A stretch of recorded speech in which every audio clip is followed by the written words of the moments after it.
Yeah, I can still smell the char.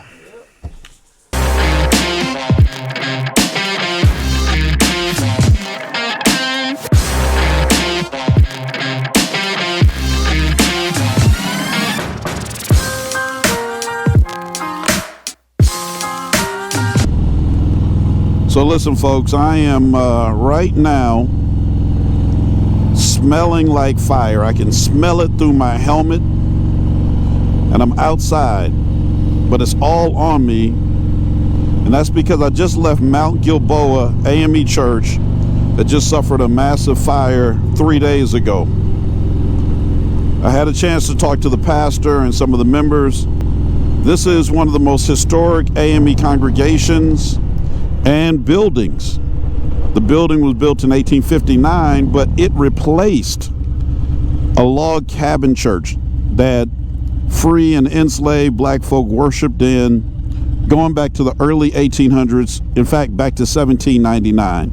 One of the most famous parishioners there was Benjamin Banneker. That's right, the guy who helped lay out the survey for what became Washington, D.C. I'm going to put up their giving information through Givelify, and if they give me any more information by the time I put this video together, I'll add that in there as well. You don't need to go around searching anything like that, but you can get their information right here. You can also look on their church website, Mount Gilboa AME Church. There's only one in the country. But Reverend Garland Owens is doing a fantastic job. He's been there for 6 years. He got there right after COVID. He got there during COVID. It was his first pastoral appointment. So he brought into his ministry a lot of corporate experience. And so the church is in good hands, but this is devastating. I'm not going to lie to you. I mean, walking through that fellowship hall, walking through the sanctuary, I mean, I'm telling you, the smoke and the smell is still on me. I can't even get it off of me. I want you to hear from him about the state of affairs right now and what they plan to do, how they plan to rebuild, what they think the next steps are. But I also want you to contribute like ASAP. My name is Reverend Garland Owens Sr., and we are in Catonsville, Maryland. Many call it Oella. And we are at the historic Mount Gilboa African Methodist Episcopal Church. This church has been the hub of black life here within this, at one time, a very segregated place. And so what is unique and significant about this place is how it came about, and that this church, or this land here, was deeded to some free people, 10 acres, and they developed a society called the Brothers and Sisters of, or Friends of Mount Gilboa, and they and then that first annual conference, they were brought into the Baltimore annual conference, and Bishop Richard Allen presided, and so it does have unique history and many. So hold on, go back. So 1817 was that first. Right. Annual conference, right? Right. So this was there. This church was a part of that annual conference. Yes, it was a part of that annual conference. Yes. Wow. Now, when they were in that annual conference, it was not this brick building. No, it was in a home. Mm-hmm. It was a home. They were like on the second floor, and we have names of all the people that were there, and the appointments that went forth from there. So all that's documented history that we do have. But Bishop Richard Allen presided in that meeting here in Baltimore. Wow. So now a little bit about the history of this place that I'm interested in is about Benjamin Banneker. So you're riding, saw Benjamin Banneker Park, everything else. Right. What was his connection to this? And is he buried out here somewhere? Well, they believe that he is. There's no documented evidence of that happening. But Benjamin Banneker. This building, prior to this building, it was a log cabin, and Benjamin Banneker would come and he would worship here. There was this log cabin was a place of, it was a one room school, and from that point on, they built this facility, or this building that's here now, in 1859. And so Banneker would come as a part of that log cabin ministry, and he would come and he would worship here. And so that's how he became connected. We don't really have any other details relative to whether or not he was actually buried here, but his family, their homestead is here as you pass when you came here, and that's where the center is built. But that his connection to this church and to African Methodism draws a lot of attention because of the work, being an astronomer and being the unique, gifted person that he was. It brings much significance to our existence here. And so it has been a blessing that we want to even tell that story even more as we go forth. And now, Monday, you get a phone call. What happened? How did you hear about what was happening here, the fire? And once I got here, I could not believe. I didn't really know. I was just thinking about like what the condition of the building is in. Is it still standing? That kind of thing. And so when I came in the front end of Westchester Avenue, I could not get in. I passed 4 emergency vehicles. When I left, they were leaving the scene, 2 hook and ladder trucks. And I'm saying, my goodness, that's a lot. I couldn't get in, so I had to go back the other way and come in through the Banneker Center.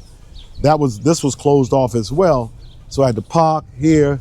And once I walked up to the scene, there were many people on the ground, looking around and trying to understand what was happening, along with the emergency people who were working. And so I just really didn't have any thoughts until I saw the roof cut open. And then when I walked up and looked into the window of the fellowship hall and saw the devastation and the charred building that we had just occupied and had a great time in worship on Sunday. So we're gonna walk in. What are we gonna see?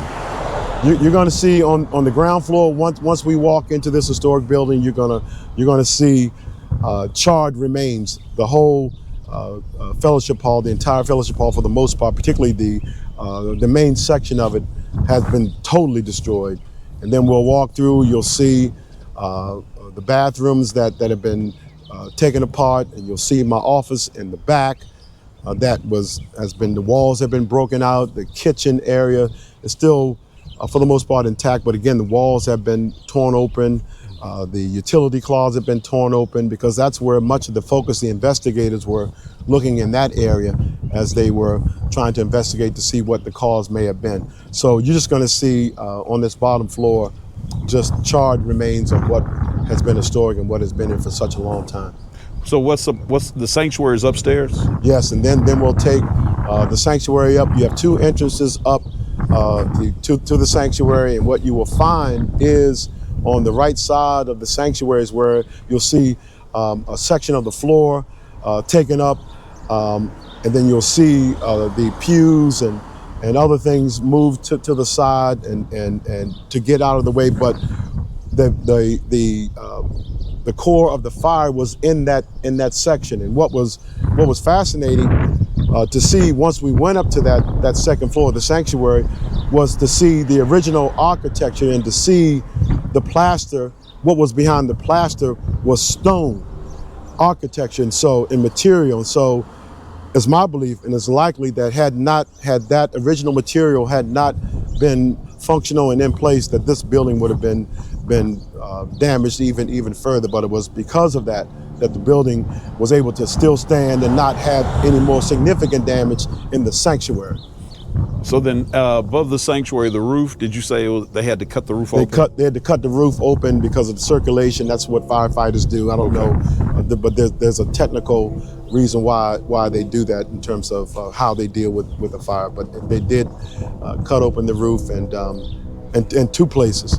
So you'll see that, and there is a bell tower as well that has not been functioning for a number of years now, and so but that's a part of this structure as well. What do you all hope? I mean, I know when I read the story, people were pretty, I can understand how down you could be if your church. I can't even think about churches I've served if this would have happened. But now 3 days later, are you all thinking about repairing this, rebuilding it? What do you hope to have done? What we hope to have done is that we're going to rebuild this ministry. We're going to rebuild this building. But I think more importantly, the people are resilient. The people are determined. The sermon that I preached on Sunday was entitled "God is Able," and I used that Ephesians 3:20. To him who's able to do exceedingly abundantly above all that we may ask or think, according to the power that worketh within us. So we had, Dr. Tyler, a tremendous moment or time of worship, and that God is able, and then to come and to see what happened on Monday was a whole nother story. But to your question, I think people are really determined to rebuild, but at the same time develop an engineer ministry to meet this moment. And so that's really where we are at this point. So people are ready to get their marching orders and to do what needs to be done next. Now, thank God the bones of the church are good. And so they're going to be able to preserve this church and restore it, but they're going to need a lot of help. I'm going to put up their giving information through Givelify. And if they give me any more information by the time I put this video together, I'll add that in there as well. But I also want you to contribute like ASAP, because I don't care how good their insurance is, folks. It will never cover everything. So let's be good to them like we would hope somebody would be good to us in this moment. If you've ever had an insurance claim, you already know the deal. Deductibles, depreciation. So we want to make sure that they're good, and especially in this moment where they've got to find a place to worship for at least another year before they can get back in there. I might be wrong. I mean, maybe they get in faster, but it's going to take a while. But pull out your checkbook, pull out your debit card, pull out your cell phone, send them a gift. Whatever your gift is, send them a gift that says that, look, you're not by yourself. Sometimes that's the most powerful thing that a gift in a moment like this can do. It just reminds people that, you know, we're not by ourselves. We are not alone. That there are other people out there who care about us, who are concerned about us. And so that's just good to know. And then let's put it on our calendar, make sure that we can all get there when they dedicate it again. I want to be there when Bishop C. Wright comes marching in, and Presiding Elder Rivers marches in, and Reverend Owens and his members come marching in, and the conference trustees. I want to be there. This is going to be powerful. And he said the community around him has been amazing. So they just like showed outpouring of love.